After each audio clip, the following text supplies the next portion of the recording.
Student, welcome to your new light classes YouTube channel. आपका इस channel में बहुत बहुत स्वागत है। आज हम यूपी टेट में पूछे जाने वाले 30 नंबर के क्वेश्चन इन्वायरमेंटल साइंस के कुछ टॉपिक को पढ़ेंगे। आज का टॉपिक है पर्यावरण, जिसे इंग्लिश में एनवायरमेंट बोलते हैं। पर्यावरण दो शब्दों से मिलकर बना है, परि प्लस आवरण। परि का मीन्स होता है चारों ओर और आवरण का मीन्स होता है घिरा हुआ। मतलब पृथ्वी पर पाए जाने वाले भूमि, जल, वायु, पेड़ पौधे एवं जीव जंतुओं का समूह जो हमारे चारों ओर है, सामूहिक रूप से है, उसे पर्यावरण कहा जाता है। पर्यावरण के दो घटक होते हैं, फर्स्ट जैविक, सेकंड अजैविक।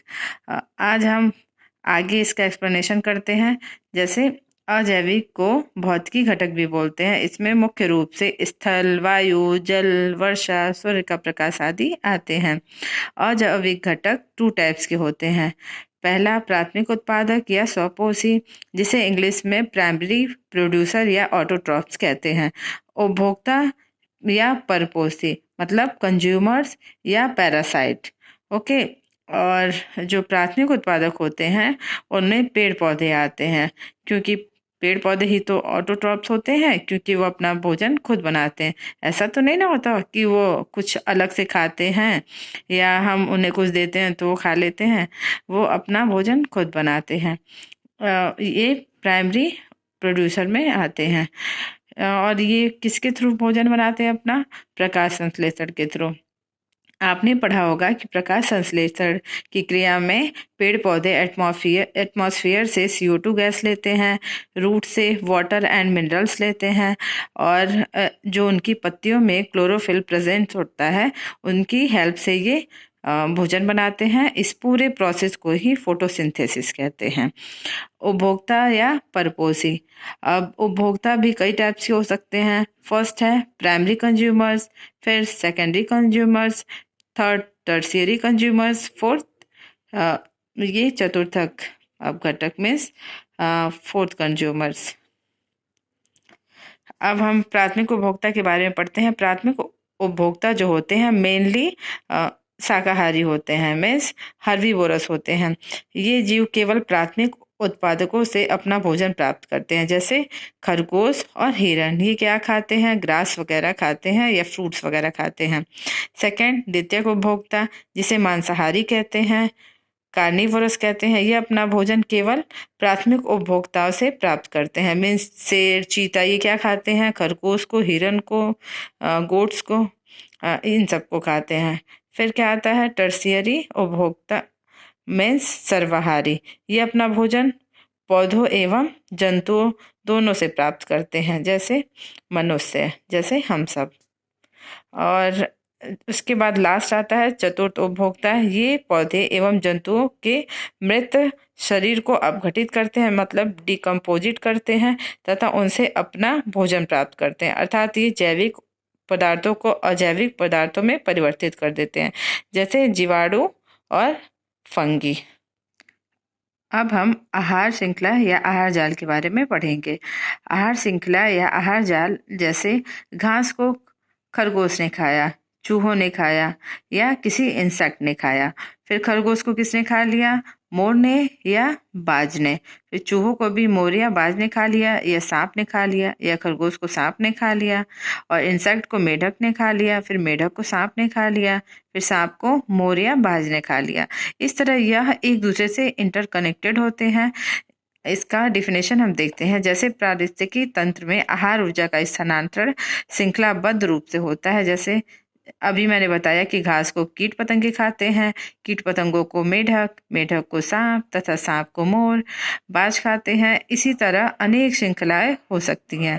इसे ही आहार श्रृंखला कहते हैं। तथा जब कई आहार श्रृंखलाएं आपस में जुड़ जाती हैं तो आहार जाल का निर्माण करती हैं। एक और टॉपिक के बारे में जानते हैं, जिसे एटमॉस्फेयर बोलते हैं। जैसे मीन्स वायुमंडल। पृथ्वी पर चारों ओर मौजूद गैसों के समूह को ही वायुमंडल कहते हैं।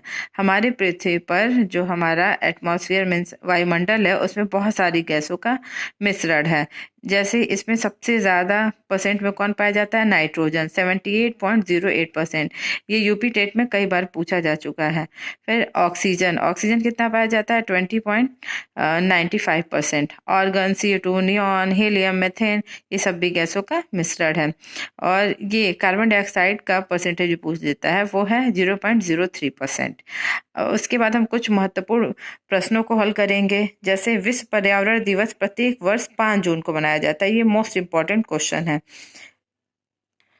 इसके बाद का क्वेश्चन 2017 का है। मैंने अपने टाइम में इसे पढ़ा था, तो इस टाइम के लिए इम्पोर्टेंट नहीं है। हम जो इम्पोर्टेंट है उसी क्वेश्चन को करते हुए चलेंगे। इसके बाद है राष्ट्रीय पर्यावरण अभियांत्रिकी शोध संस्थान नीरी नागपुर में है। पेड़ पौधे मुख्यतः ध्वनि प्रदूषण को नियंत्रित करते हैं। आपने देखा होगा कि रोड पे साइड साइड में बहुत सारे प्लांट लगाए होते हैं। ऐसा क्यों, आपने कभी सोचा है? क्योंकि वह ध्वनि प्रदूषण को नियंत्रित करते हैं। गाड़ियां, मोटर सब रोड पे चलती है ना, इसको कंट्रोल करने के लिए ही पेड़ पौधे रोड के साइड में लगाए जाते हैं। अब नेक्स्ट क्वेश्चन है, वातावरण में सबसे अधिक मात्रा में कौन से गैस पाए जाते हैं? Nitrogen gas. अभी मैंने बताया ना, 78.08%। फिर नेक्स्ट क्वेश्चन है, यदि पृथ्वी पर पाए जाने वाले वनस्पतियां, पेड़ पौधे समाप्त हो जाएं तो किस गैस की कमी होगी? ये तो बहुत इजी क्वेश्चन है। किस गैस की कमी हो जाएगी? O2 की, मीन्स ऑक्सीजन। फिर पृथ्वी के कार्बन चक्र में कार्बन डाइऑक्साइड की मात्रा को कौन नहीं बढ़ाता है? कौन नहीं बढ़ाता है? प्रकाश संश्लेषण नहीं बढ़ाता है। अभी तो मैंने एक्सप्लेन किया था कि जो फोटोसिंथेसिस प्रोसेस होता है एटमॉस्फेयर से, वो CO2 को ले लेते हैं फोटोसिंथेसिस के प्रोसेस में, तो CO2 की मात्रा जाहिर सी बात है नहीं बढ़ेगी। फिर नेक्स्ट क्वेश्चन है, इको मार्क उन भारतीय उत्पादकों को दिया जाता है जो पर्यावरण के प्रति मैत्रीपूर्ण या उनको नुकसान नहीं पहुंचाया जाता है। मीन्स इको मार्क एक सिंबल है उसको दिया जाता है जो हमारे एटमॉस्फेयर को हानि नहीं पहुंचाती है। नेक्स्ट क्वेश्चन, पर्यावरण के संरक्षण के लिए ऑस्ट्रेलिया ने ग्रीन आर्मी की शुरुआत की है। ये उस टाइम का बहुत मोस्ट इम्पॉर्टेंट क्वेश्चन था। उसके बाद है पृथ्वी सम्मेलन +5 1997 में आयोजित किया गया था। फिर मोस्ट इम्पॉर्टेंट क्वेश्चन ये है, खास श्रृंखला में मनुष्य प्राथमिक या द्वितीय उपभोक्ता दोनों में आता है। तो आज के लिए बस इतना ही। आगे की सीरीज में मैं आपको मोस्ट इम्पॉर्टेंट क्वेश्चन बताऊंगी और मैं आपको एनवायरमेंटल साइंस के पूरे पोर्शन को कंप्लीट कराऊंगी यूपी टेट एग्ज़ाम होने से पहले। यूपी टेट एग्ज़ाम आपको पता ही है कि 28 नवंबर को होने वाला है 2021 में, और मैं तब तक पूरे पोर्शन को कंप्लीट कराने की पूरी कोशिश करूंगी। Thank you so much for watching my video. इसे लाइक, सब्सक्राइब और शेयर करें।